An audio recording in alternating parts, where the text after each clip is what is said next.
Hi, this is G B Sebastian. Welcome to G B's classes. ഇന്ന് നമ്മൾ 7ാം ക്ലാസ്സിലെ ഹിസ്റ്ററിയിലെ 9ാമത്തെ ചാപ്റ്ററിൻ്റെ ഫസ്റ്റ് പാർട്ടാണ് നോക്കുന്നത്. ഈ 9ാമത്തെ ചാപ്റ്റർ എന്ന് പറയുന്നത് the making of regional cultures എന്നാണ്. ഈ ചാപ്റ്ററിൻ്റെ പേര്. റീജിയണൽ കൾച്ചേഴ്സിൻ്റെ ഫോർമേഷൻ, റീജിയണൽ കൾച്ചേഴ്സിനെ കുറിച്ചാണ് പറയുന്നത്. പല റീജിയൻസ് ഉണ്ട് നമ്മുടെ ഇന്ത്യയിൽ. ഒരുപാട് സ്റ്റേറ്റ്സ് ഉണ്ട്. ഇതെല്ലാം ഓരോരോ റീജിയൻസാണ്. ഇത് രാജസ്ഥാൻ, ഉത്തർപ്രദേശ്, മധ്യപ്രദേശ്, മഹാരാഷ്ട്ര, കർണാടക, ആന്ധ്രാപ്രദേശ്, ഛത്തീസ്ഗഡ്, ഗുജറാത്ത്, തമിഴ്നാട്, കേരളം, അങ്ങനെ പല പല റീജിയൻസാണ്. ഇപ്പോൾ ഒറീസ, നോർത്തേൺ റീജിയൻ, ഇതെല്ലാം നോർത്തേൺ റീജിയൻ, സദേൺ റീജിയൻ, ഇത് ഈസ്റ്റേൺ റീജിയൻ, വെസ്റ്റേൺ റീജിയൻ, അങ്ങനെ പല റീജിയൻസ് ഉണ്ടായിരുന്നു. പല സ്ഥലങ്ങളുണ്ട്. അപ്പോൾ ഈ ഓരോ സ്ഥലങ്ങളിലും ഓരോരോ ഭാഷയാണ് സംസാരിക്കുന്നത്. ഓരോ പ്രത്യേക തരത്തിലുള്ള വസ്ത്രങ്ങളാണ് അവർ ധരിക്കുന്നത്. പ്രത്യേക തരത്തിലുള്ള ക്ലൈമറ്റാണ് അവിടെയുള്ളത്. പ്രത്യേക ഭക്ഷണമാണ് അവർ കഴിക്കുന്നത്. അവരുടേതായ ഓരോ കൾച്ചറുണ്ട്. അങ്ങനെ ഓരോ റീജിയനും ഓരോ കൾച്ചറുണ്ട്. അപ്പോൾ ആ റീജിയണൽ കൾച്ചേഴ്സിനെയൊക്കെ കുറിച്ചാണ് നമ്മൾ ഈ ചാപ്റ്ററിൽ ഡിസ്കസ് ചെയ്യുന്നത്. നമുക്ക് നോക്കാം. One of the commonest ways of describing people is the terms of the language they speak. One of the commonest ways of describing people, ആൾക്കാരെ ഡിസ്ക്രൈബ് ചെയ്യാനായിട്ട് ഒരു കോമണസ്റ്റ് മെത്തേഡ് അല്ലെങ്കിൽ ഒരു വഴി എന്ന് പറയുന്നത് അവർ സംസാരിക്കുന്ന ഭാഷയ്ക്കനുസരിച്ച് ഭാഷ ഏതാണോ ഭാഷ സംസാരിക്കുന്നത് അതിനനുസരിച്ച് അവരെ ഡിസ്ക്രൈബ് ചെയ്യാം. മലയാളി, തമിഴൻ, കർണാടകൻ, നോർത്ത് ഇന്ത്യൻ, നേപ്പാളി, അതൊക്കെ ആൾക്കാരെ നമ്മൾ പലതരത്തിൽ ഡിസ്ക്രൈബ് ചെയ്യുന്നു, പലതരത്തിൽ ക്ലാസിഫൈ ചെയ്യുന്നു. എങ്ങനെ? എന്തിൻ്റെ ബേസിൽ? അവർ സംസാരിക്കുന്ന ലാംഗ്വേജിൻ്റെ ബേസിൽ. When we refer to a person as a Tamil or an Oriya, this usually means that he or she speaks Tamil or Oriya. നമ്മൾ ഒരാളെ തമിഴനെന്നോ ഒറിയക്കാരനെന്നോ അഭിസംബോധന ചെയ്യുമ്പോൾ, നമ്മൾ വിളിക്കുമ്പോൾ നമ്മൾ എന്താണ് അതിന് അർത്ഥമാക്കുന്നത്? അവർ തമിഴ് അല്ലെങ്കിൽ ഒറിയ സംസാരിക്കുന്ന ആളാണെന്നും, lives in Tamil Nadu or Orissa, തമിഴ്നാട്ടിലോ ഒറീസയിലോ താമസിക്കുന്ന ആളാണെന്നും ആണ് നമ്മൾ അതുകൊണ്ട് അർത്ഥമാക്കുന്നത്. We also tend to associate each region with distinctive kinds of food, clothes, poetry, dance, music and painting. അതുപോലെ തന്നെ അതിൻ്റെ കൂടെ തന്നെ നമ്മൾ എന്തുമായിട്ട് അസോസിയേറ്റ് ചെയ്യുന്നു? അവരെ പ്രത്യേക തരത്തിലുള്ള ഭക്ഷണമായിട്ടും അവരുടെ വസ്ത്രങ്ങളും അവരുടെ കവിതകളും ഡാൻസും മ്യൂസിക്കും പെയിൻറ്റിങ്ങും ഇതെല്ലാം വ്യത്യാസമായിരിക്കും. Sometimes we take these identities for granted.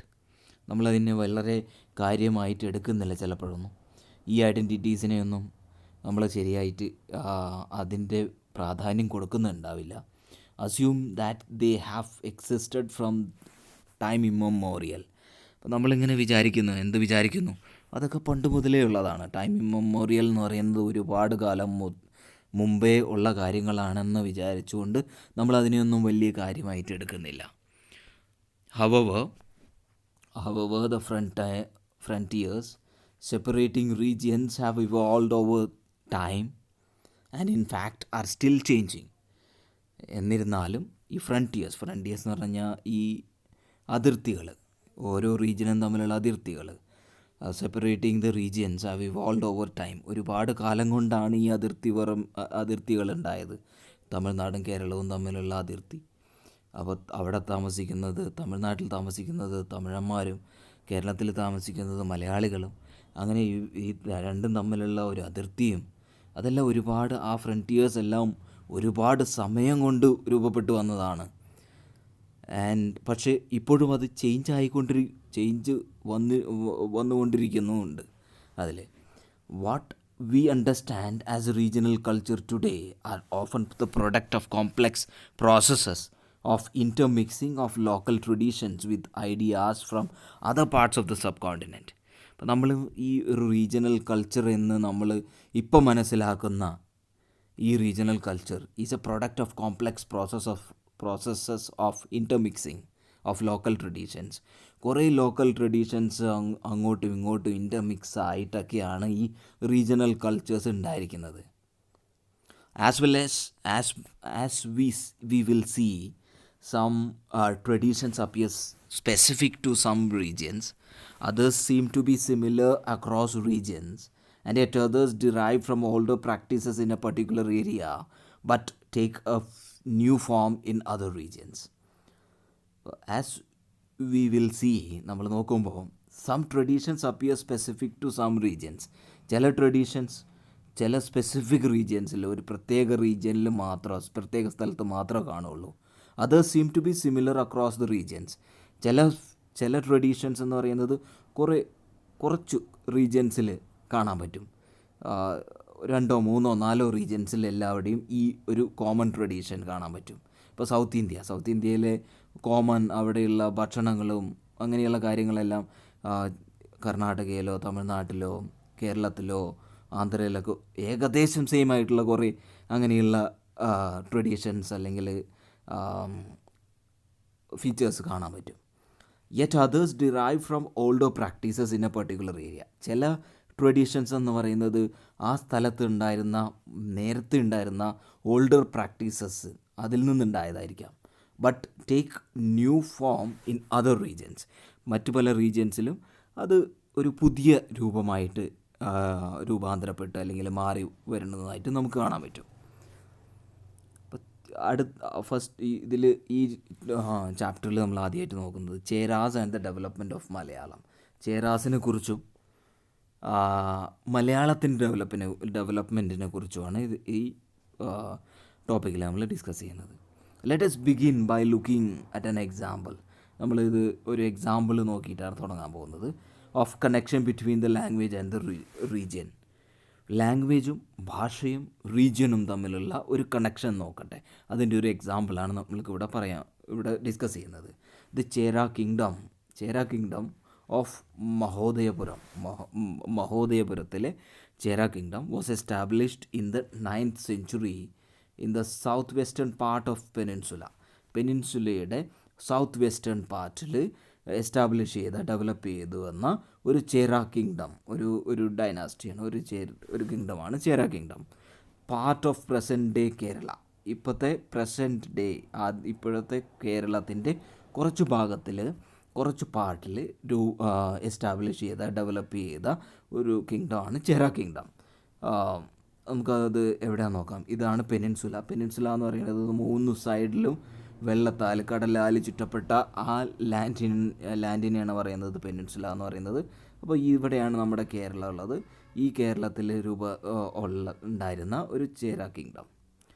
It is likely that Malayalam was spoken in this area. ആ ഏരിയയിൽ മലയാളമായിരുന്നു സംസാരിച്ചുകൊണ്ടിരുന്ന ആൾക്കാർ. The rulers introduced Malayalam language and script in their inscriptions. ഈ റൂളേഴ്സ്, ഈ രാജാക്കന്മാർ അവരുടെ ഇൻസ്ക്രിപ്ഷൻസിൽ അവരെഴുതി വച്ചിരിക്കുന്ന ഗ്രന്ഥങ്ങളിൽ കൊത്തിവെച്ചിരിക്കുന്ന പല സാധനങ്ങളിലും അതിലെല്ലാവരും മലയാളം ലാംഗ്വേജിനെ കുറിച്ചും മലയാളം ഭാഷയെക്കുറിച്ചും അതിൻ്റെ സ്ക്രിപ്റ്റിനെക്കുറിച്ചും അതെങ്ങനെ എഴുതുന്നതിനെക്കുറിച്ചെല്ലാം എഴുതി വച്ചിട്ടുണ്ട്. In fact this is one of the earliest examples of the use of regional language in official records in the sub continent. ഇന്ത്യയിലെ ഏറ്റവും നേരത്തെയുള്ള ഏർലിയസ്റ്റ് ആയിട്ടുള്ള ഒരുപാട് മുമ്പുള്ള ഒരു ഈ റീജിയണൽ ലാംഗ്വേജ് ഒഫീഷ്യൽ റെക്കോർഡിൽ രേഖപ്പെടുത്തിയിരിക്കുന്ന ഒരു ലാംഗ്വേജാണ് ഈ മലയാളം. ഇൻസ്ക്രിപ്ഷൻസ് എന്ന് പറയുന്നതെല്ലാം അവരുടെ ഒഫീഷ്യൽ റെക്കോർഡ്സൊക്കെയാണ്. അതിലെല്ലാം രേഖപ്പെടുത്തിയിരിക്കുന്ന ഒരു ഒഫീഷ്യൽ ലാംഗ്വേജ്, ഇന്ത്യയിലെ ഒരു ഒഫീഷ്യൽ ലാംഗ്വേജാണ് മലയാളം. ഇത് ഇവിടെ ഒരു an early Kerala inscription composed in മലയാളത്തിൽ എഴുതി വച്ചിരിക്കുന്ന ഒരു ഇൻസ്ക്രിപ്ഷനാണ് ഈ കാണിച്ചിരിക്കുന്നത്. At the same time, Cheras also drew upon Sanskrit traditions. Cheras അതിൻ്റെ കൂടെ തന്നെ സംസ്കൃത ട്രഡീഷൻസും ഇതിൻ്റെ കൂടെ തന്നെ ഉണ്ടായിരുന്നു. Temple theatre of Kerala which is trace to the period borrowed stories from Sanskrit epics. സംസ്കൃതത്തിലെ കുറേ ഗ്രന്ഥങ്ങളിൽ നിന്നും വർക്കുകളിൽ നിന്നെല്ലാം മലയാളം ഒരുപാട് കടമെടുത്തിട്ടുണ്ടെന്നൊക്കെ പറയുന്നു. ഒരുപാട് കഥകൾ കടമെടുത്തിട്ടുണ്ട്. ഫസ്റ്റ് ലിറ്റററി വർക്ക് ഇൻ മലയാളത്തിലെ ഫസ്റ്റ് എഴുതിയ ലിറ്റററി വർക്കാണ്. Dated to about 12th century എഴുതിയതാണ്. ആർ ഡയറക്ട്ലി ഇൻഡപ്റ്റഡ് ടു സംസ്കൃതത്തിൽ നിന്ന് കടമെടുത്ത കുറേ കാര്യങ്ങൾ അതിലുണ്ട്. ഫസ്റ്റ് ലിറ്റററി വർക്കിൽ, മലയാളത്തിൽ എഴുതിയ ആദ്യത്തെ വർക്കിൽ സംസ്കൃതത്തിൽ നിന്ന് ഒരുപാട് വാക്കുകൾ കടമെടുത്തിട്ടുണ്ട്. ഇൻട്രസ്റ്റിംഗ്ലി ഇനഫ് 14th century ടെക്സ്റ്റിൽ Lilatilakam dealing with the grammar and poetics, ഗ്രാമറിനെ കുറിച്ചും പോയത്തിനെ കുറിച്ചുമൊക്കെ എഴുതി വച്ചിരിക്കുന്ന ലീലാതിലകത്തിൽ വാസ് കമ്പോസ്ഡ് ഇൻ മണിപ്രവാളത്തിലാണ് എഴുതിയിരിക്കുന്നത്. ലിറ്ററലി ഡയമണ്ട്സ് ആൻഡ് കോറൽസ്, അതിൻ്റെ അർത്ഥം എന്ന് പറയുന്നത് ഡയമണ്ടും കോറൽസും എന്നാണ്. റെഫറിങ് ടു 2 ലാംഗ്വേജസ്, 2 ലാംഗ്വേജിനെ കുറിച്ച് അതിൽ എഴുതി വെച്ചിരിക്കുന്നത്. Sanskrit and the regional language, സംസ്കൃതത്തെക്കുറിച്ചും ആ റീജിയണൽ ലാംഗ്വേജിനെ കുറിച്ചും അതിൽ എഴുതി വെച്ചിട്ടുണ്ട്. ആ റീജിയണൽ ലാംഗ്വേജ് എന്ന് പറയുന്നത് നമ്മുടെ മലയാളമാണ്. സംസ്കൃതത്തിൽ നിന്ന് ഒരുപാട് വാക്കുകൾ കടമെടുത്തിട്ടുണ്ട്. ഒരുപാട് സംസ്കൃതത്തിൽ നിന്നുള്ള കടമെടുത്ത വാക്കുകൾ കൊണ്ടൊക്കെയാണ് ഈ മലയാളം രൂപപ്പെടുത്തിയിരിക്കുന്നത്, ഡെവലപ്പ് ചെയ്തിരിക്കുന്നത്. അപ്പോൾ അതിനെക്കുറിച്ചാണ്, മലയാളത്തെക്കുറിച്ചും ചേരാസിനെക്കുറിച്ചും സംസ്കൃതവുമായിട്ടുള്ള ബന്ധത്തെക്കുറിച്ചൊക്കെയാണ് നമ്മളിപ്പോൾ നോക്കിയത്. ഇനി അടുത്ത ടോപ്പിക് എന്ന് പറയുന്നത് റിലീജിയസ് ട്രഡീഷൻസ്. റൂളേഴ്സിനെ കുറിച്ചും അവരുടെ റിലീജിയസ് ട്രഡീഷൻസിനെ കുറിച്ചും, അതായത് ജഗന്നാഥ കൾട്ടിനെ കുറിച്ചാണ് ഇവിടെ നമ്മൾ ഡിസ്കസ് ചെയ്യാൻ പോകുന്നത്. ഇൻ അതർ റീജിയൻസ്, മറ്റു പല റീജിയൻസിലും റീജിയണൽ കൾച്ചേഴ്സ് ഗ്രൂ അറൗണ്ട് റിലീജിയസ് ട്രഡീഷൻസ്. റിലീജിയസ് ട്രഡീഷൻ്റെ ഒപ്പമാണ് മറ്റു പല കൾച്ചേഴ്സിലും റീജിയൻസിലും റീജിയണൽ കൾച്ചേഴ്സ് ഡെവലപ്പ് ചെയ്ത് വന്നത്. അവിടുത്തെ റിലീജിയൻ അനുസരിച്ചാണ് അവിടുത്തെ കൾച്ചർ ഡെവലപ്പ് ചെയ്ത് വന്നത് ചില റീജിയൻസിൽ. Best example of this process is the cult of Jagannatha cult. അതൊരു ബെസ്റ്റ് എക്സാമ്പിളാണ് ഇതിന്. Literally lord of the world, Jagannatha എന്ന് പറയുന്നത് ലോർഡ് ഓഫ് ദ വേൾഡ്, ലോകത്തിൻ്റെ നാഥൻ, ജഗന്നാഥൻ എന്നാണ് അതിൻ്റെ അർത്ഥം. നെയിം ഫോർ വിഷ്ണുവിൻ്റെ പേരാണ്. വിഷ്ണുവാണ് ജഗന്നാഥൻ എന്ന് പറയുന്നത്. അറ്റ് പുരി, ഒറീസയിലെ പുരി എന്ന സ്ഥലത്ത് ഒരു ജഗന്നാഥ കൾച്ചർ ഡെവലപ്പ് ചെയ്തു വന്നു. അത് അവിടുത്തെ റിലീജിയസ് ട്രഡീഷൻ്റെ റിലീജിയൻ അനുസരിച്ചായിരുന്നു അവിടുത്തെ റീജിയണൽ കൾച്ചർ ഡെവലപ്പ് ചെയ്തത്. അതിനെക്കുറിച്ചാണ് ഇവിടെ പറയുന്നത്. To date local tribal people make the wooden image of the deity which suggests that the deity was originally a local god who was later identified with Vishnu. അപ്പോൾ to date local people, ഇപ്പോഴും അവിടുത്തെ local tribal people എന്തുണ്ടാക്കുന്നു? ഒരു wooden image of the deity, ആ ദൈവത്തിൻ്റെ ഒരു wooden image, മരത്തിലുണ്ടാക്കുന്ന ഒരു ഇമേജ് ഉണ്ടാക്കുന്നു. Which suggest that the deity was originally a local god. അപ്പോൾ ഇതിന്ന് എന്താ മനസ്സിലാക്കാൻ പറ്റുന്നത്? ആ ഡേറ്റി അല്ലെങ്കിൽ ആ ദൈവം എന്ന് പറയുന്നത് അവരുടെ ഒരു ലോക്കൽ ഗോഡായിരുന്നു. അവരുടെ ഗ്രാമത്തെ, അവരുടെ സ്ഥലത്തുള്ള ഒരു ലോക്കൽ ഗോഡായിരുന്നു. ഹു വാസ് ലേറ്റർ, അത് പിന്നീട് ഐഡൻറ്റിഫൈഡ് വിത്ത് വിഷ്ണു, പിന്നീട് അത് വിഷ്ണുവായിട്ട് ആൾക്കാർ വിഷ്ണുവായിട്ട് അതിനെ വിഷ്ണുവിൻ്റെ പേര് കൊടുത്തു, വിഷ്ണുവായിട്ട് അറിയപ്പെട്ടു എന്നാണ് പറയുന്നത്. In the 12th century one of the most important rulers of Ganga ഡൈനാസ്റ്റിയിൽ ഒരു ഇമ്പോർട്ടൻറ്റ് റൂളറായിരുന്നു Anantavarman decided to erect a temple for Purushottama Jagannatha at പുരിയിൽ പുരുഷോത്തമ ജഗന്നാഥന് ഒരു ടെമ്പിൾ ഈ അനന്തവർമ്മൻ ഉണ്ടാക്കാനായി തീരുമാനിച്ചു. സബ്സിക്വൻ്റ്ലി അത് കഴിഞ്ഞിട്ട് in 1230 1230 king Anangabhima III decided his kingdom to be kingdom to the deity, dedicated his kingdom to the deity and proclaimed himself as deputy of the god. അപ്പോൾ 1230 കിങ്ങായിരുന്ന അനംഗ Bhima third പുള്ളിയുടെ മൊത്തം കിങ്ഡവും രാജ്യവും അവിടുത്തെ ദൈവത്തിന് ഡെഡിക്കേറ്റ് ചെയ്തു. And proclaimed himself as the deputy of God. ഗോഡിൻ്റെ deputy, ദൈവത്തിൻ്റെ ഒരു സഹായി അല്ലെങ്കിൽ ഡെപ്യൂട്ടി ആയിട്ട് സ്വന്തമായി പ്രൊക്ലെയിം ചെയ്തു, സ്വന്തമായി അങ്ങനെ പേര് കൊടുത്തു. ഓക്കെ, ഇതാണ് ജഗന്നാഥ ടെമ്പിൾ പുരിയിലെ ജഗന്നാഥ ടെമ്പിളാണത്.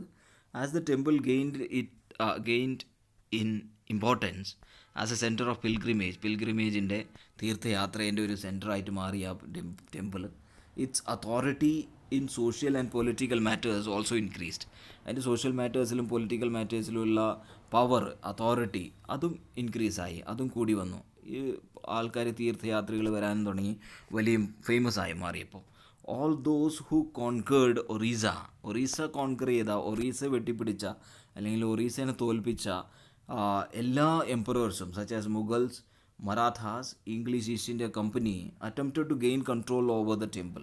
അവരെല്ലാവരും ഈ ടെമ്പിളിൻ്റെ മേലിൽ ആധിപത്യം എപ്പോഴൊക്കെ ആരൊക്കെ ഒറീസ കീഴടക്കിയിട്ടുണ്ടോ അവരെല്ലാം ഈ ടെമ്പിളിനെ കൺട്രോൾ ചെയ്യാൻ അല്ലെങ്കിൽ അതിൻ്റെ മേലിൽ ആധിപത്യം നടത്തുമായിരുന്നു, അതിനെ കൺട്രോൾ ചെയ്യാൻ എല്ലാം ചെയ്യുമായിരുന്നു. അതിലെ ആ ടെമ്പിളിനെ കൺട്രോൾ ചെയ്യായിരുന്നു. They felt that this would make their rule acceptable to the local people. ആ ടെമ്പിളിൻ്റെ കൺട്രോളിൽ ആരുടെ അടുത്താണോ, മുഗൾസിൻ്റെ അടുത്താണോ, മറാത്താസിൻ്റെ അടുത്താണോ, ഇംഗ്ലീഷ് ഈസ്റ്റ് ഇന്ത്യ കമ്പനിയുടെ അടുത്താണോ, അതോ വേറെ ആരുടെ അടുത്താണോ? അപ്പോൾ അവരെന്താ വിചാരിച്ചത്, ഇപ്പോൾ ഈ ടെമ്പിളിനെ കൺട്രോൾ ചെയ്യാൻ, ടെമ്പിൾ മാനേജ് ചെയ്ത് നിൽക്കുമ്പോൾ, ടെമ്പിൾ മാനേജ് ചെയ്യുമ്പോൾ അവിടുത്തെ ആൾക്കാരും അവരെ ആക്സെപ്റ്റ് ചെയ്യും എന്നാണ് അവർ കരുതിയിരുന്നത്. അങ്ങനെ കരുതിയിട്ടാണ് അവർ ആ ടെമ്പിളിൻ്റെ കൺട്രോള് സ്വന്തം കൈകളിൽ എടുക്കുന്നത്. The Rajput and traditions of heroism. രാജ്പൂത്തിനെ കുറിച്ചും അവരുടെ ട്രഡീഷൻസ് ഓഫ് ഹീറോയിസം, അവരുടെ ഹീറോയിസത്തിനെ കുറിച്ചാണ് അടുത്ത ടോപ്പിക് നമ്മൾ ഡിസ്കസ് ചെയ്യുന്നത്. ഇൻ ദ 19th സെഞ്ച്വറിയിൽ the region that constitutes most of the present day രാജസ്ഥാൻ്റെ മെയിനായിട്ടുള്ള എല്ലാ ഏരിയയും was called Rajputana by the British. ഈ റീജിയനെ, ഈ ഏരിയയെ രാജ്പുത്താന എന്നാണ് പറയുന്നത്. ഈ രാജ്പൂത്ത് കിങ്ഡം, ഈ നമ്മുടെ രാജസ്ഥാൻ സൈഡ് രാജ്പുത്താന എന്നാണ് വിളിച്ചിരുന്നത്. While this may suggest that this was an area that was inhabited only or mainly by Rajputs. അപ്പോൾ ഈ രാജ്പുത്താന എന്ന് പറയുമ്പോൾ ആ സ്ഥലം ഒന്നുമില്ലെങ്കിൽ രാജ്പൂത്ത് മാത്രം താമസിച്ചിരുന്നത്, അല്ലെങ്കിൽ ഏറ്റവും കൂടുതൽ ഒരു മെജോറിറ്റി രാജ്പൂത്തുകൾ താമസിച്ചിരുന്ന ഏരിയ ആയിട്ടാണ് നമുക്ക് ഈ രാജ്പുത്താന അല്ലെങ്കിൽ ഈ രാജസ്ഥാനിലെ ഏരിയയെ നമ്മൾ മനസ്സിലാക്കുക. This is only partly true. അത് മൊത്തമായിട്ടും ശരിയല്ല, പകുതിയേ ശരിയുള്ളൂ, കംപ്ലീറ്റ് ആയിട്ട് ശരിയല്ല. There were and are several groups who identify themselves as Rajput in many areas of northern and central India. Northern ഇന്ത്യയിലും സെൻട്രൽ ഇന്ത്യയിലും ഒരുപാട് രാജ്പൂത്തുകളുണ്ട്. അവരും സ്വന്തമായിട്ട് രാജ്പൂത്താണെന്ന് അവകാശപ്പെടുന്നവരുണ്ട്. ഒരുപാട് ഗ്രൂപ്പുകളുണ്ട്. അപ്പോൾ ഈ രാജ്പൂത്ത് എന്ന് പറയുന്നത് രാജസ്ഥാനിലെ ആ ഏരിയയിൽ മാത്രമുള്ളവരല്ല. And of course there are several people other than Rajput who live in Rajasthan. രാജസ്ഥാനിൽ രാജ്പൂത്തുകൾ മാത്രമല്ല, അതല്ലാതെ മറ്റുള്ള ആൾക്കാരും താമസിക്കുന്നുണ്ട്. അപ്പോൾ അതുകൊണ്ട് രാജ്പുത്താന അല്ലെങ്കിൽ രാജ്പൂത്തുകളുടെ ആ കാസ്റ്റിൻ്റെ മാത്രമാണെന്ന് പറയുന്നത് ശരിയല്ല എന്നാണ് പറയുന്നത്. However the Rajput are often recognised as contributing to distinctive culture of Rajasthan. എന്നിരുന്നാലും രാജ്പൂത്ത് ആ രാജസ്ഥാനിൻ്റെ ഒരു ഡിസ്റ്റിങ്ക്റ്റീവ്, ഒരു പ്രത്യേക കൾച്ചർ ഈ രാജ്പൂത്തുമായിട്ട് ബന്ധപ്പെടുത്തി നമുക്ക് മനസ്സിലാക്കേണ്ടതാണ്. രാജ്പൂത്ത് ഉള്ളത് കൊണ്ടാണ്, രാജ്പൂത്തിൻ്റെ കാരണം കൊണ്ടാണ് രാജസ്ഥാനിലെ അവരുടെ ഒരു പ്രത്യേക കൾച്ചർ ഇപ്പോഴും ഉള്ളത്. ദീസ് കൾച്ചറൽ ട്രഡീഷൻസ്, ആ കൾച്ചറൽ ട്രഡീഷൻസ് എല്ലാം were closely linked with the ideals and aspirations of the rulers. റൂളേഴ്സിൻ്റെ ഐഡിയൽസും റൂളേഴ്സിൻ്റെ ആസ്പിറേഷൻസും അവരുടെ മോഹങ്ങളും ഒക്കെ അനുസരിച്ചാണ് ഈ കൾച്ചറൽ ട്രഡീഷൻസും എല്ലാം ഉള്ളത്. From about the 8th century തൊട്ട് most of the present day state of Rajasthan was ruled by various Rajput families. അപ്പോൾ ആ സമയം തൊട്ട് 8th സെഞ്ച്വറി തൊട്ട് ഈ രാജസ്ഥാനെ റൂൾ ചെയ്തത് പല വേരിയസ് രാജ്പൂത് ഫാമിലീസാണ്. പൃഥ്വിരാജ് ചൗഹാൻ നമ്മൾ നേരത്തെ പഠിച്ചിട്ടുണ്ട്. Chapter 2 Prithviraj was one such ruler. അങ്ങനെ പൃഥ്വിരാജ് ചൗഹാൻ എന്ന് പറയുന്നത് അങ്ങനെ ഒരു രാജ്പൂത് റൂളറായിരുന്നു. ചൗഹാനും രാജ്പൂത്തും ഒക്കെ സെയിം തന്നെയാണ്. ഇപ്പോഴും നോർത്ത് ഇന്ത്യയിലും സെൻട്രൽ ഇന്ത്യയിലും ഒക്കെ രാജസ്ഥാനിലും ഈ majority of the parts of India അവിടെയെല്ലാം ഈ രാജ്പൂത്ത് ചൗഹാൻ എന്ന പേരിൽ ഒരുപാട് സർനെയിമുണ്ട്. അവരുടെ പേരിൻ്റെ കൂടെ കൂട്ടി വായിക്കുന്ന ആ പേരിനെയാണ് പറയുന്നത് രാജ്പൂത് അല്ലെങ്കിൽ സർനെയിം എന്നൊക്കെ പറയുന്നത്. രാജ്പൂത്ത്, ചൗഹാൻ, ബിഷ്ട്, നേഗി അങ്ങനെയുള്ള ഒരുപാട് ഉണ്ട്. ഇതെല്ലാം രാജ്പൂത്താണ്. These rulers cherished the ideal of hero who fought valiantly. ഈ റൂളേഴ്സ് എല്ലാം ഓർമ്മ വയ്ക്കുന്നത് ഒരു ഹീറോ ഹു ഫൗട്ട് വെലിയൻലി എന്ന് പറയുന്നത് വളരെ ധൈര്യത്തോടെ വീര്യത്തോടെ ഫൈറ്റ് ചെയ്യുന്ന ഹീറോസാണ് അവരുടെ role model.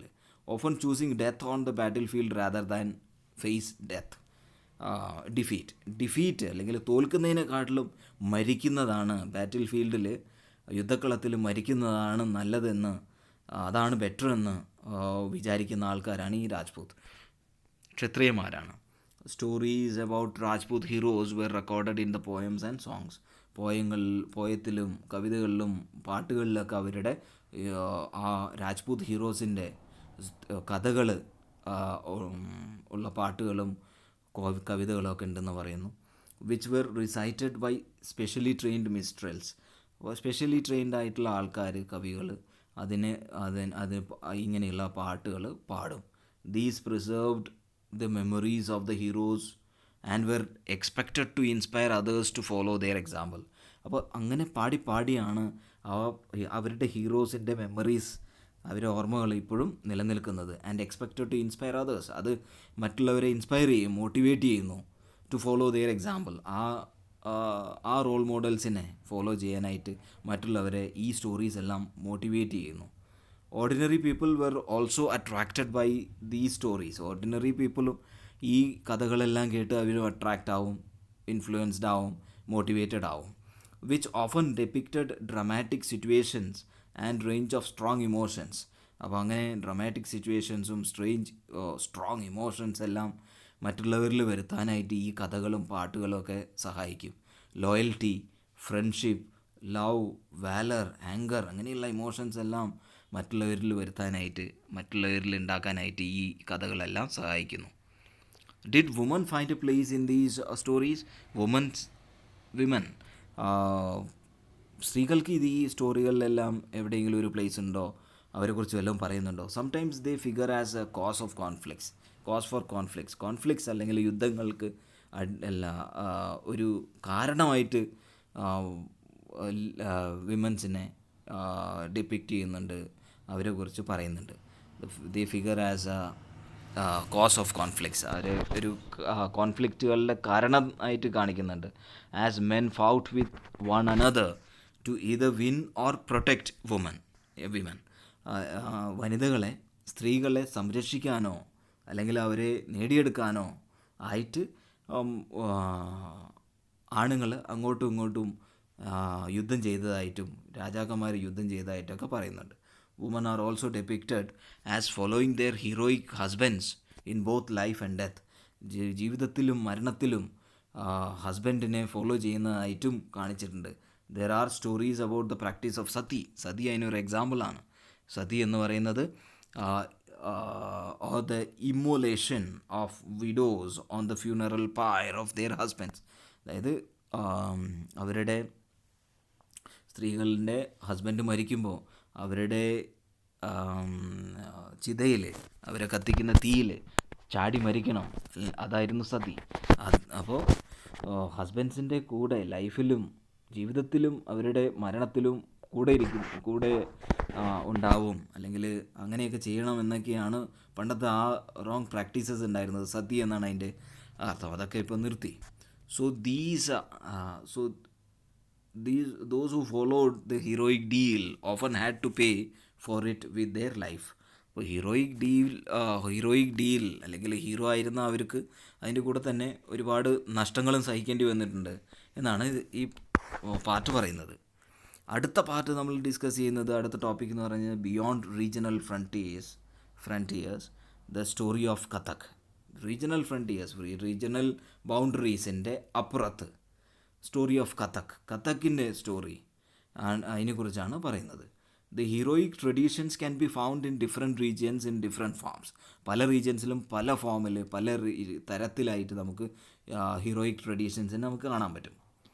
The same is true of ഡാൻസിനെ കുറിച്ചാണെങ്കിൽ അത് ശരിയാണ്. പല സ്ഥലത്ത് പല ഫോമാണ്, പല തരത്തിലുള്ള ഡാൻസുകളാണ്. Let us look at the history of one dance form.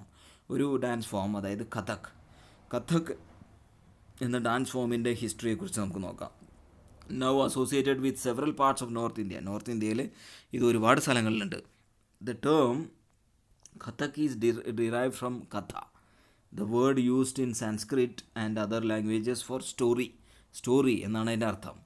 സംസ്കൃതത്തിലും പല ലാംഗ്വേജിലും അതിൻ്റെ കഥ എന്ന അതിൻ്റെ അർത്ഥം സ്റ്റോറി എന്നാണ്. The Kathaks were originally a caste of story tellers in temple of north ഇന്ത്യയിലെ ഒരു സ്റ്റോറി ടെല്ലേഴ്സ്, കഥ പറയുന്ന ആൾക്കാരുടെ ഒരു കാസ്റ്റാണ്, ഒരു ജാതിയാണ് ഈ കഥക്സ് എന്ന് പറയുന്നത്. ആൻഡ് ഇൻ ദ ടെമ്പിൾസ്, അമ്പലത്തിലാണ് അവർ ഇങ്ങനെയുള്ള സ്റ്റോറികൾ പറയുന്നത്. Who embellish their performance with gestures and songs. ആംഗ്യങ്ങളും പാട്ടുകളും ഒക്കെ കൊണ്ടാണ് അവരുടെ പെർഫോമൻസ് നടത്തുന്നത്. Kathak began evolving into a distinct mode of dance in the 15th and 16th century. 15th and 16th centuries ഈ കഥക് ഒരു ഡാൻസ് ഫോമായിട്ട്, ഒരു പ്രത്യേക തരത്തിലുള്ള ഒരു ഡാൻസ് ആയിട്ട് മാറി. വിത്ത് ദ സ്പ്രെഡ് ഓഫ് ഭക്തി മൂവ്മെൻറ്റിൻ്റെ സ്പ്രെഡോടുകൂടെ ഇതൊരു ഒരു പ്രത്യേക തരത്തിലുള്ള ഡാൻസ് ഫോമായിട്ട് മാറി. The legends of Radhakrishna were enacted in folk plays called Raslila എന്ന് പറയുന്ന ഒരു നാടോടി നൃത്തം അല്ലെങ്കിൽ നാടകങ്ങളിൽ രാധയും കൃഷ്ണനെയും കുറിച്ചൊക്കെ പറയുന്നത് ഈ കഥകിൻ്റെ കൂടെയാണ്. which combined folk dance with the basic gestures of Kathak storytellers. Kathak story ടെല്ലേഴ്സിൻ്റെ ആംഗ്യങ്ങളും അവരുടെ ഗസ്റ്റേഴ്സും പിന്നെ ഫോക്ക് ഡാൻസും നാടോടി നൃത്തവും എല്ലാം കൂടിയിട്ടാണ് ഈ ഫോക്ക് പ്ലേ നടത്തുന്നത്, രാസലീല എന്ന് പറയുന്നത്. രാധേൻ്റെയും കൃഷ്ണൻ്റെയൊക്കെ കഥയാണ് അതിൽ പറയുന്നത്. Under the Mughal emperors and their nobles, Mughal എംപറേഴ്സും അവരുടെ കുടുംബാംഗങ്ങളും അവരുടെ നോബിൾസും തലവന്മാരും, Kathak was performed in the court. Under the Mughal emperors and their nobles, Kathak അവരുടെ കോർട്ടിൽ, അവരുടെ രാജകൊട്ടാരത്തിൽ, സഭകളിൽ ഈ കഥക് പ്ലേ ചെയ്യുമായിരുന്നു. Where it acquired its present features, അങ്ങനെയാണ് ഇപ്പോഴുള്ള ഇമ്പോർട്ടൻസ് അതിന് കിട്ടിയത്. And developed into a form of dance, അങ്ങനെ ഒരു ഡാൻസ് ഫോമായിട്ട് മാറി. വിത്ത് ഡിസ്റ്റിങ്റ്റീവ്, ഒരു പ്രത്യേക സ്റ്റൈലുള്ള, ഒരു പ്രത്യേക തരത്തിലുള്ള ഒരു ഡാൻസ് ഫോമായിട്ട് കഥക് മാറി. Subsequently developed into 2 traditions, 2 ട്രഡീഷൻസാണ് അതിൽ ഡെവലപ്പ് ചെയ്തത്. ആ ട്രഡീഷൻ എന്ന് പറയുന്നത് എന്നാണ് പറയുന്നത്, gharanas. In the courts of രാജസ്ഥാനിലെ ജയ്പൂരിൽ in the courts of Rajasthan and other in the ലക്നൗവിൽ ഒരു ഘരാന, ഒരു ട്രഡീഷനും, അതുപോലെ തന്നെ ജയ്പൂരിലെ ഒരു ട്രഡീഷനും ആയിരുന്നു. Under the patronage of Wajid Ali Shah, the last Nawab of Awadh എന്ന് പറയുന്നത് ഈസ്റ്റേൺ യു പിയിലെ ഒരു സ്ഥലമാണ്. അവധിലെ രാജാവായിരുന്ന Wajid Ali Shah, it grew into major art form, വലിയൊരു മേജറായിട്ടുള്ള ആർട്ട് ഫോം ആയിട്ട് മാറി ഈ വാജിദ് അലി ഷാ, നവാബ് ഓഫ് അവധിലെ കിങ് ആയിരുന്ന ഈ വാജിദ് അലി ഷാൻ്റെ സമയത്ത്. In the third quarter of the 19th century, 19th centuryയിലെ തേർഡ് ക്വാർട്ടർ എന്ന് പറയുന്നത് ഫസ്റ്റ് 25 എന്ന് പറയുന്നത് ഫസ്റ്റ് ക്വാർട്ടർ, സെക്കൻഡ് 25 years എന്ന് പറയുന്നത് സെക്കൻഡ് ക്വാർട്ടർ, അത് കഴിഞ്ഞിട്ട് നെക്സ്റ്റ് തേർഡ് ക്വാർട്ടർ എന്ന് പറയുന്ന അടുത്ത 25 years. അപ്പോൾ 100 വർഷങ്ങളെ നമ്മൾ ക്വാർട്ടേഴ്സായിട്ട് ഡിവൈഡ് ചെയ്യുമ്പോൾ 1 തൊട്ട് 25 വരെ ഫസ്റ്റ് ക്വാർട്ടർ, 25 തൊട്ട് 50 വരെ സെക്കൻഡ് ക്വാർട്ടർ, അത് കഴിഞ്ഞിട്ട് 51 തൊട്ട് 75 വരെ തേർഡ് ക്വാർട്ടർ, അത് കഴിഞ്ഞ് 76 തൊട്ട് 100 വരെയാണ് ലാസ്റ്റ് ഫോർത്ത് ക്വാർട്ടർ. അപ്പോൾ തേർഡ് ക്വാർട്ടർ എന്ന് പറയുന്നത് 50 തൊട്ട് 19th centuryയിലെ 50 തൊട്ട് 75 വരെയുള്ള സമയത്ത് it was firmly entrenched as a dance form not only in these two regions ഈ റീജിയൻസിൽ മാത്രമല്ല but the adjoining areas of present day Punjab അതുപോലെ തന്നെ ഈ ആ റീജിയൻസിൽ മാത്രമല്ല രാജസ്ഥാനോ അവധോ മാത്രമല്ല അത് കഴിഞ്ഞ് പഞ്ചാബ് ഹരിയാന ജമ്മു കാശ്മീർ പിന്നെ ബീഹാർ മധ്യപ്രദേശ് അവിടെയെല്ലാം അങ്ങോട്ടെല്ലാം ഈ കഥക്ക് വ്യാപിച്ചു. Emphasis was laid on the intricate and rapid footwork. അവരുടെ ഫുട് വർക്ക് അല്ലെങ്കിൽ കാലുകൊണ്ടുള്ള അഭ്യാസം എന്ന് പറയുന്നത് ഫുട് വർക്ക് വളരെ റാപ്പിഡായിരുന്നു, വളരെ ഫാസ്റ്റായിട്ടും. എലോബറേറ്റ് കോസ്റ്റ്യൂംസ്, ഒരുപാട് കോസ്റ്റ്യൂംസ് ധരിക്കുകയായിരുന്നു. As well as on the enactment of സ്റ്റോറികളാണ് അവർ ഇനാക്ട് ചെയ്യുന്നത്, അതായത് പ്രസൻറ്റ് ചെയ്യുന്നത്. ഓരോ സ്റ്റോറികളാണ് അതിലൂടെ അവർ പറയുന്നത്. Kathak like several other cultural practices, മറ്റുള്ള കൾച്ചറൽ പ്രാക്ടീസിനെ പോലെ തന്നെ കഥക്കും was viewed with disfavour by most British administrators. British administrators അവർക്കിത് ഇഷ്ടമല്ലായിരുന്നു. In the 19th and 20th century, 19-20 സെഞ്ച്വറികളിൽ വന്ന ഈ ബ്രിട്ടീഷ് അഡ്മിനിസ്ട്രേറ്റേഴ്സ് അവർക്ക് ഡിസ്ഫേവർ ചെയ്തു, അതായത് അവർ ഇഷ്ടപ്പെട്ടില്ല ഇതൊന്നും, അവർക്കിതൊന്നും ഇഷ്ടമായിരുന്നില്ല. However it survived and continue to be performed by courtesans. അപ്പോൾ എന്നിരുന്നാലും ഇത് ഈ കഥക് അത് സർവൈവ് ചെയ്തു and continues to be performed എന്ന് പറഞ്ഞാൽ അത് പിന്നെയും കളിച്ചു, അത് ആൾക്കാർ പെർഫോം ചെയ്തു ബൈ കോർട്ടിസാൻസ്, കോർട്ടിലെ ആൾക്കാർ, രാജകൊട്ടാരത്തിലെ ആൾക്കാർ. And was recognised as courtesans എന്ന് പറയുന്നത് രാജകൊട്ടാരത്തിൽ ഈ രാജാക്കരുടെ സഭകളിൽ നൃത്തം ചെയ്യുന്ന സ്ത്രീകൾ. And one of the 6th classical forms of the dance in the country after ഇൻഡിപെൻഡൻസിൽ കഴിഞ്ഞ, അതായത് സ്വാതന്ത്ര്യം കിട്ടി കഴിഞ്ഞ് 6 ക്ലാസിക്കൽ ഫോംസിൽ ഒരു മെയിനായിട്ടുള്ള ക്ലാസിക്കൽ ഫോമാണ് ഈ കഥക് എന്ന് പറയുന്നത്. ഡാൻസ് ക്ലാസ് ലക്ഷ്മണ ടെമ്പിൾ ഖജുറാവോയിലെ ലക്ഷ്മണ ടെമ്പിളിലെ ഡാൻസ് ക്ലാസ്സാണ് ഈ കാണിച്ചിരിക്കുന്നത് ഈ ശില്പത്തിൽ. ഇവിടെ ഒരു കഥക് ഡാൻസസ്, കോട്ട് പെയിൻറ്റിങ്ങിലെ ഒരു കഥക് ഡാൻസാണ് ഈ കാണിച്ചിരിക്കുന്നത്. ക്ലാസിക്കൽ ഡാൻസിനെ കുറിച്ച് കുറച്ച് ഇവിടെ പറയുന്നുണ്ട്. The question of defining any art form as classical is often quite complicated. ഏതെങ്കിലും ഒരു ആർട്ട് ഫോമിനെ ക്ലാസിക്കൽ എന്ന് ഡിഫൈൻ ചെയ്യുക, അത് വളരെ കോംപ്ലിക്കേറ്റഡ് ആണ്. Do we define something as classical if it deals with religious religious തീമിനെ കുറിച്ച് ഡീൽ ചെയ്യുന്ന അല്ലെങ്കിൽ പറയുന്ന എന്തെങ്കിലും ആർട്ട് ഫോമിനെ ക്ലാസിക്കൽ എന്ന് പറയാമോ? അത് അങ്ങനെയാണോ? അതുകൊണ്ടാണോ റിലീജിയസ് തീം ഉള്ളതുകൊണ്ടാണോ അതിനെ ക്ലാസിക്കൽ എന്ന് പറയുന്നത്? Or do we consider it classical because it appears to require a great deal of skill acquired through long years of training? ഒരുപാട് വർഷം ട്രെയിൻ ചെയ്ത് അതൊരു വലിയൊരു സ്കിൽ പഠിക്കണം, അതുകൊണ്ടാണോ അതിന് ക്ലാസിക്കൽ എന്ന് പറയുന്നത്? Or is it classical because it is performed according to the rules that are laid down and variations are not encouraged? ചില റൂൾസ് സെറ്റ് ചെയ്തിട്ടുണ്ട്, അത് ആ റൂളിനെ മാറ്റാൻ പറ്റില്ല, മാറി ഒന്നും ചെയ്യാൻ പാടില്ല, അതുകൊണ്ടാണോ ഇതിനെ ക്ലാസിക്കൽ എന്ന് വിളിക്കുന്നത്? These are questions we need to think about. ഇതെല്ലാം നമുക്ക് ചിന്തിക്കേണ്ട ക്വസ്റ്റ്യൻസ് ആണ്. It is worth remembering that many dance forms that are classical as folk also share several of the characteristics considered typical classical forms. typical ആയിട്ടുള്ള classical form ഉള്ള പല ക്യാരക്ടറിസ്റ്റിക്സും പല സവിശേഷതകളും ഈ ഫോക്ക് ഡാൻസസിലും ഉണ്ട്, നാടോടി നൃത്തങ്ങളിൽ വരെ ഉണ്ട്. So while we use the term classical may suggest that these forms are superior. അപ്പോൾ ക്ലാസിക്കൽ എന്ന് പറയുമ്പോൾ ഈ ഡാൻസ് ഫോം സുപ്പീരിയർ ആണ്, മുന്തിയ ഡാൻസ് ഫോം ആണെന്നാണ് പറയുന്നത്, അല്ലെങ്കിൽ അതാണ് സജസ്റ്റ് ചെയ്യുന്നത്. This need not always literally true. ഇത് ഒരിക്കലും എപ്പോഴും അത് ശരിയാവണം എന്നില്ല. Other dance forms that are recognised as classical at present, ഇപ്പോൾ മറ്റുള്ള ക്ലാസിക്കൽ ഫോം, കഥക് ഒരു ക്ലാസിക്കൽ ഫോമാണ്, അതുപോലെ തന്നെ കഥക് എന്ന് പറയുന്നത് 6 ക്ലാസിക്കൽ ഫോംസിലെ ഒരെണ്ണമാണ്. അപ്പോൾ മറ്റുള്ള ക്ലാസിക്കൽ ഫോംസ് ഏതൊക്കെയാണ്? ഭരതനാട്യം, തമിഴ്നാട്ടിലെ ഭരതനാട്യം ഒരു ക്ലാസിക്കൽ ആർട്ട് ഫോമാണ്, ഡാൻസ് ഫോമാണ്. കഥകളി, കേരളത്തിലെ കഥകളി ഒരു ക്ലാസിക്കൽ ആർട്ട് ഫോമാണ്. ഒറീസയിലെ ഒഡീസി ഒരു ക്ലാസിക്കൽ ഡാൻസ് ഫോമാണ്.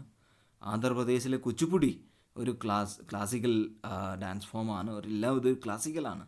മണിപ്പൂരിലെ മണിപ്പൂരി ഒരു ക്ലാസിക്കലാണ്. അപ്പോൾ ക്ലാസിക്കൽ എന്ന് പറയുന്നത് എന്തിനെയാണ്, എന്തായിരിക്കും അതിൻ്റെ ക്രൈറ്റീരിയ എന്നെല്ലാം നമുക്ക് ചിന്തിക്കേണ്ടിയിരിക്കുന്നു. ഇവിടെ നമ്മൾ ഈ ഫസ്റ്റ് പാർട്ട് അവസാനിപ്പിക്കുകയാണ്. Thanks for watching.